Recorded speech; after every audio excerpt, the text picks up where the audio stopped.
Oi, meu nome é Fabrício Mendonça, eu tenho 35 anos e eu sou autista. O que significa isso? Significa que eu sou uma pessoa dramática, chorona, pirracenta, frescurenta, atenção, contém ironia. Muitas pessoas, quando ouvem falar de autismo, imaginam até hoje em dia uma escala que varia entre os 4 graus de leve, moderado, grave e severo. Porém, a gente não usa mais essa nomenclatura. O autismo não é uma doença, o autismo é um espectro. E quem se encaixa nesse espectro está dentro dele de uma forma diferente. Ou seja, um autista nunca será igual ao outro. O meu objetivo com esse vídeo é tornar esse tema mais simplificado para as pessoas e contar um pouquinho da minha experiência, da minha história de vida sendo um autista adulto aos 35 anos de idade. Então, se você desconfia que você tenha sintomas de autismo, que você se identifique com uma das coisas que eu vou contar aqui, procure um psiquiatra, um psicólogo especializado em transtorno do espectro autista, porque é ele quem lhe dará as melhores orientações sobre o assunto, beleza? Vamos contar a historinha.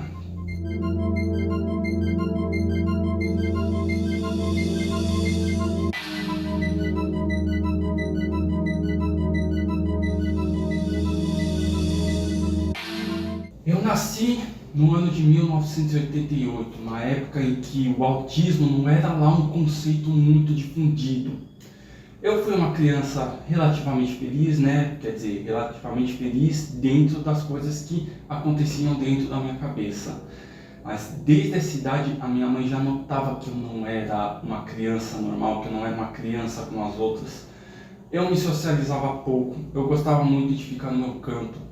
Quando eu almoçava, eu gostava de almoçar só na minha tigela favorita. Quando eu assistia a televisão, parecia que o mundo podia acabar atrás de mim, nada me tirava atenção. Essa foi a primeira estranheza que a minha mãe notou, que chegou a fazer ela pensar que eu estava surdo. Eu fiz até um exame de audiometria na época.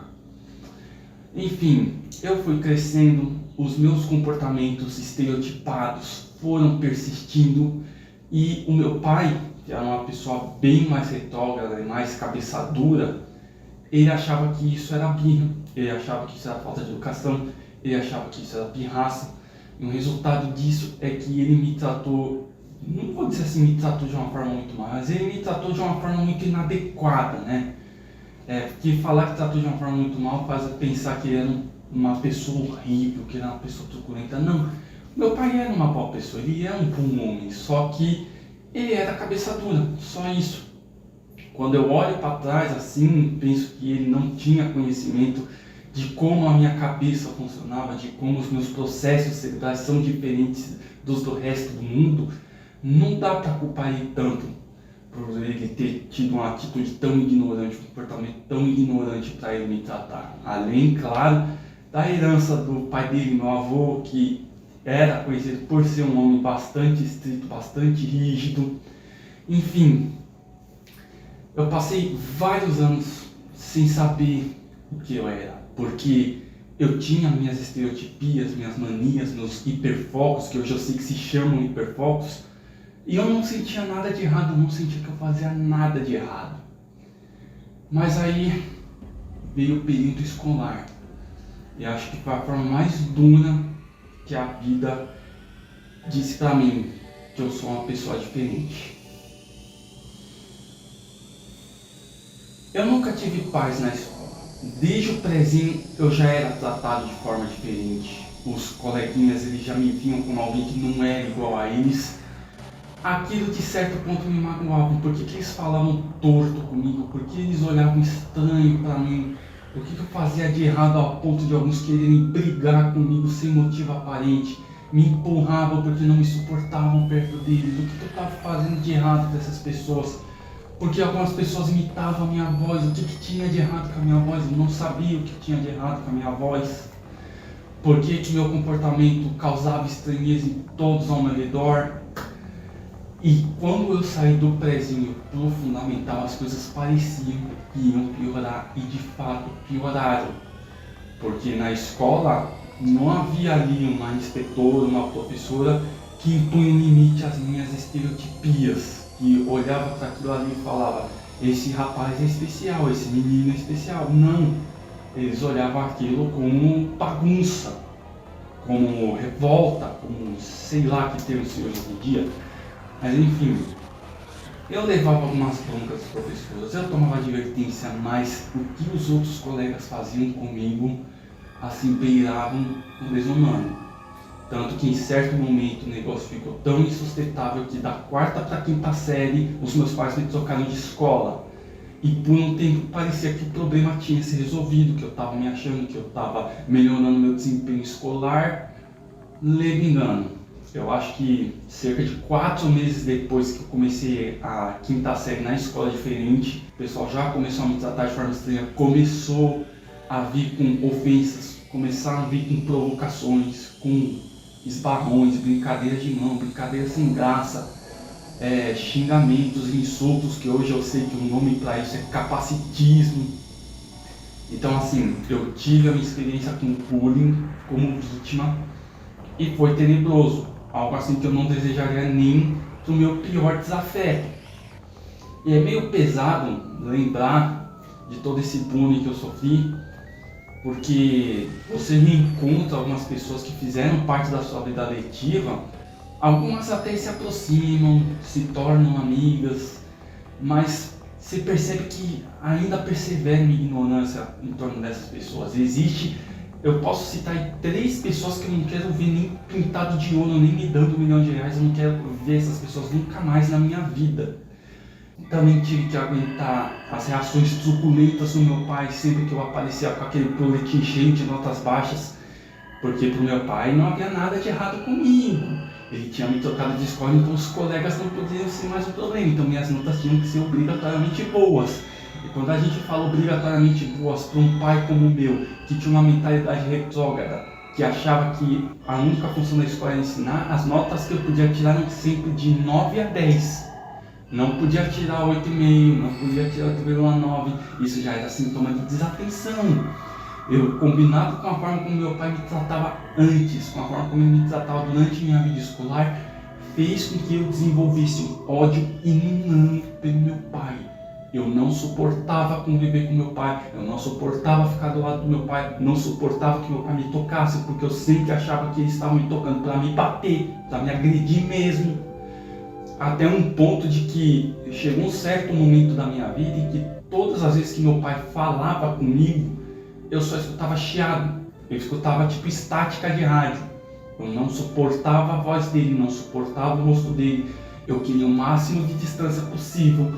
E sempre que eu externava para pessoas ao meu redor o quanto eu não gostava do meu pai, que me fazia mal, eles sempre vinham com o clássico: ai, Fabrício, mas ele é o seu pai, você tem que respeitar, ele foi o cara que colocou comida na sua mesa, você tem que respeitar apesar de todos os defeitos que ele tem. Hoje eu sei que eu não sou obrigado a respeitar. Hoje em dia nós somos amigos, nós vivemos bem, nós moramos bem distantes um do outro, eu sempre visito eles quando eu tenho oportunidade, mas eles sabem, inclusive nós sabemos um dos limites do que a gente pode falar sobre o outro, tá? Que ele me fez muito mal, e hoje que ele sabe, que ele tem formado na cabecinha dura dele o conceito do autismo, ele reconhece que certas vezes da vida dele ele passava comigo dos limites. Inclusive, o meu pai acho que foi o único caso, meu pai e meu irmão, os únicos casos assim, que o fato de eu ser diferente, sem saber que eu era diferente até os meus 18 anos, eu já vou chegar lá, de que ele tinha um comportamento tóxico que me fazia mal, que eu não gostava, que me deixava infeliz, que me deixava depressivo, especialmente quando floresceu em mim o meu hiperfoco mais característico: videogames. Tá aqui meus bonequinhos do Mario, do McDonald's da época, que não me deixam mentir. Eu sou louco por videogames, adoro videogames, inclusive quem quiser que eu tenha um PlayStation 5, minha chave Pix está aqui embaixo para vocês colaborarem, porque colaborar com doações para mim não apenas permite que eu compre o PlayStation 5 e outras coisas legais que eu mereço como trabalhador ter, como também ajuda na continuação desse projeto, desse canalzinho aqui, que vai voltar para falar sobre autismo e games com vocês, porque esses são os meus hiperfocos. Enfim, inclusive, como eu estava falando antes, Era só com meu pai e meu irmão que eu tinha essas desavenças familiares fortes, a ponto de eu não suportar ficar próximo deles, a ponto de não suportar a voz e o rosto deles, porque eles eram os únicos que viam meu comportamento, meus hiperfocos, minhas estereotipias e me chamavam de coisas como viciado, de burro, daquela palavra com R que eu não gostava, que eu não suporto falar nem ouvir.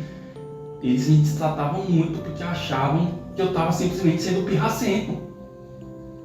É assim, me magoava, me fazia chorar. Bastante. Hoje em dia eu sou uma pessoa que eu me considero muito seca, porque é muito difícil eu chorar. Eu não sei se é algum efeito da medicação que eu tomo, eu não sei se é realmente a característica da minha pessoa, não sei. Eu desaprendi a chorar. Eu só choro assim em casos muito extremos, que eu considero muito extremos na minha cabeça. Foi só até o meu 18º aniversário que uma das minhas tias chegou na minha mãe, que eu já tinha terminado os estudos. Eu terminei meus estudos, passei todos os anos sem repetir e saí da escola jurado de nunca mais entrar lá. Eu não suporto o ambiente escolar, eu não suportava ficar perto de pessoas sabendo que a qualquer momento alguém podia te olhar diferente e olhar, vamos tirar sarro desse cara aí, olha como ele é estranho, olha como ele é esquisito. Eu quero ver vocês aguentarem o que eu aguentei. Isso eu quero ver. Ainda existe bullying nas escolas, é claro que existe, mas a minha experiência eu não desejo para ninguém. Inclusive no âmbito familiar, eu estava falando agora da minha tia, que conversou com a minha mãe. Eu posso dizer aqui que eu nunca tive problema, nem com as minhas tias, nem meus tios, nem meus primos, tanto do lado materno quanto do lado paterno. Eu sempre me dei bem com todos eles, tanto que eu adorava ir na festa de aniversário dos meus primos. Por quê? Porque lá tinha um monte de gente que não ia tirar sarro de mim, que não ia me encher o saco, que não ia fazer graça com a minha voz, que ia me ver lá recluso no meu canto, às vezes quando eu não estava interagindo, eles iam me deixar em paz. Eu gosto muito dos meus primos, eu sei que meus primos gostam de mim. Então eis que uma das minhas tias do lado paterno, mãe desses meus primos, chegou na minha mãe e conversou assim, vem cá, você nunca pensou na chance do Fabrício ser autista? Foi quando a minha mãe, auxiliada por essa tia e mais outra tia, fomos num ambulatório psicológico psiquiátrico, onde a gente conversou com uma psiquiatra que é de fato especializada em autismo, em transtornos do espectro autista. E na época, 2006, ainda se usava a nomenclatura síndrome de Asperger. Foi o diagnóstico que eu recebi, foi o diagnóstico que me deram. Junto dele veio o diagnóstico também de transtorno de ansiedade, que foi o resultado de eu estar tomando remédios até hoje. E eu sinto que eu tomarei eles pelo resto da minha vida. Infelizmente, isso é uma parte de nós, neurodivergentes, temos ansiedade, TDAH, essas coisas aí. Infelizmente, certas vezes a gente tem que depender de remédios, não é legal. Eu vivia muito feliz sem ter que tomar remédio de manhã e de noite para eu ser produtivo, mas se o psiquiatra está mandando e de fato faz a gente se sentir bem, tenho que tomar. Mas aí veio o diagnóstico de autismo e a sensação assim foi meio libertadora. Foi a sensação assim de que pessoas que já faziam parte do meu ciclo social há tempo começariam a me respeitar, começariam a ser mais compreensivos comigo.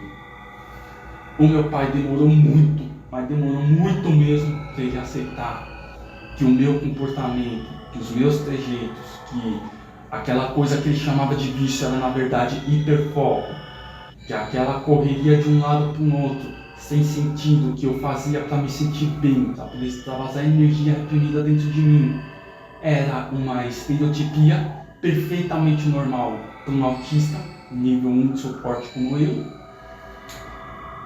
Ele demorou muito para aceitar.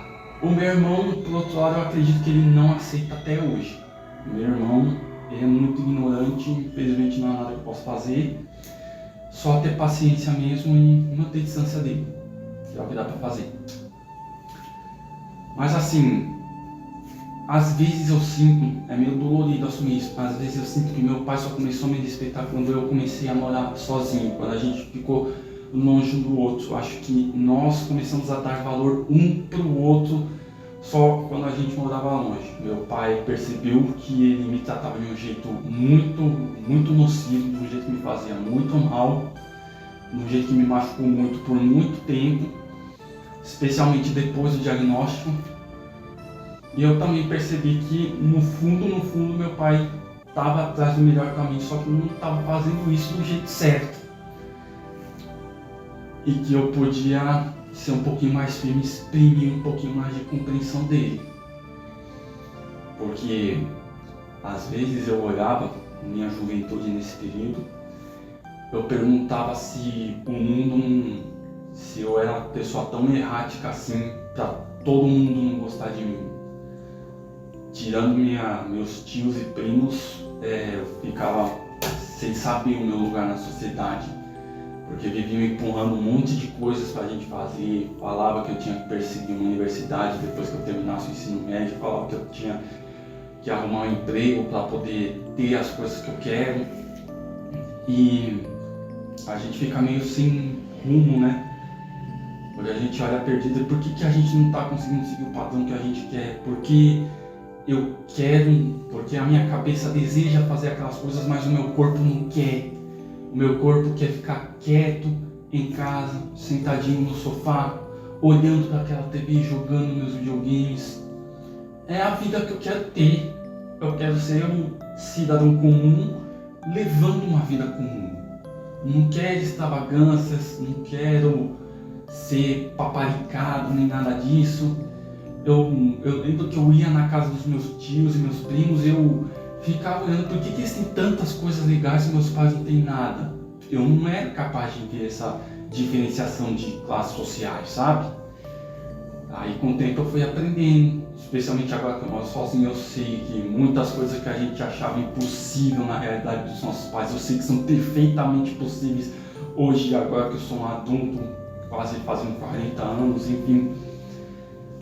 Mas assim, a gente recebe o diagnóstico, a gente percebe quanto o mundo foi injusto com a gente, ou quanto a gente quer ir atrás de ser reparado historicamente. E aí foi nesse momento que eu vi que eu não estava correndo atrás de nenhum privilégio, não estava correndo atrás de tratamento especial. Na verdade, eu estava, como eu ainda estou, correndo atrás de direitos.